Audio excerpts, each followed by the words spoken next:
Tutorial మనకి Hardev Joshi university of journalism and mass communication ఇక్కడ నుంచి నోటిఫికేషన్ అనేది రిలీజ్ అవ్వడం జరిగిందనమాట.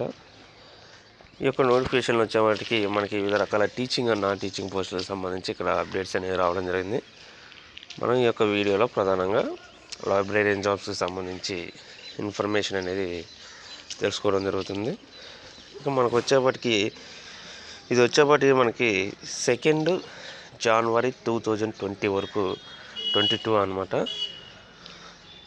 లాస్ట్ డేట్ అనేది మనకుంది. కాబట్టి ఈలోపు మనం ఖచ్చితంగా దీని గురించి డీటెయిల్స్ అనేవి కంప్లీట్గా తెలుసుకొని ఎవరైతే ఇంట్రెస్టింగ్ క్యాండిడేట్స్ ఉంటారో ఈ యొక్క క్వాలిఫికేషన్ ఎవరైతే ఉంటారో లైబ్రరీ సైన్స్ సర్టిఫికేట్ వాళ్ళు అప్లై చేసుకోవచ్చు అనమాట. సో ఎన్ని పోస్టులు ఉన్నాయి, ఎవరికి ఉంది ఆ పోస్ట్, శాలరీస్, ఎలా ఈ యొక్క ప్రాసెస్ ఉంటుంది, recruitment process, last date, starting date, ఇవన్నీ కూడా చూద్దాం అనమాట. మనకి ప్రొఫెసర్ డిఈపిటి డెవలప్మెంట్ కమ్యూనికేషన్ అంటూ ఇక్కడ ఒక పోస్ట్ అనేది రావడం జరిగింది. అదేవిధంగా professor department of electronic media అంటూ ఒకటి, department of media organization and public relations ఒకటి, అదేవిధంగా మీడియా స్టడీస్ మీద ఒకటి ఉంది, ఇక న్యూ మీడియా మీద ఒకటి,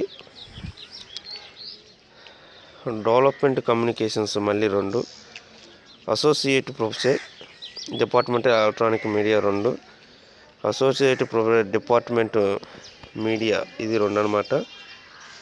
ఇక మీడియా స్టడీస్ ఒకటి, న్యూ మీడియా 2 అనమాట. సేమ్ వీటి మీద మళ్ళీ అసిస్టెంట్ ప్రొఫెసర్స్ వచ్చేటికి 3, ఇది వచ్చేటికి development communications, media organization public relations వచ్చేటికి 3, assistant professor new media 3, assistant librarian వచ్చేప్పటికి 1, ఇది వచ్చేప్పటికి 10th అనమాట. సో 57,000 వరకు కూడా శాలరీ అనేది ఉంది మనకి.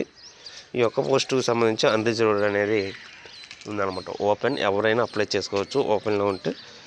దీనికి సంబంధించి మనకి registrar.hju@gmail.com అనేది కూడా ఇవ్వడం జరిగింది. వెబ్సైట్ కూడా మనకి hju.ac.in అనే ఒక వెబ్సైట్ కూడా క్లియర్గా ఇవ్వడం జరిగిందనమాట. మనకి కొన్ని ఇన్స్ట్రక్షన్స్ అనేవి ఇవ్వడం జరిగింది. సో ఈ యొక్క తేదీలో మనం ఈ యొక్క మెయిల్ని మనం పంపించాలంటూ కూడా క్లియర్గా ఇవ్వడం జరిగిందనమాట. సో ఇది ఈరోజు ప్రధానంగా లైబ్రేరియన్ జాబ్స్కి సంబంధించి కానివ్వండి, వివిధ రకాల జాబ్కి సంబంధించినటువంటి అప్డేట్స్ అనమాట. ఇలాంటి మరిన్ని అప్డేట్స్ కోసం ఈ యొక్క ఛానల్ని లైక్ చేయండి, షేర్ చేయండి, సబ్స్క్రైబ్ చేయండి. Thank you.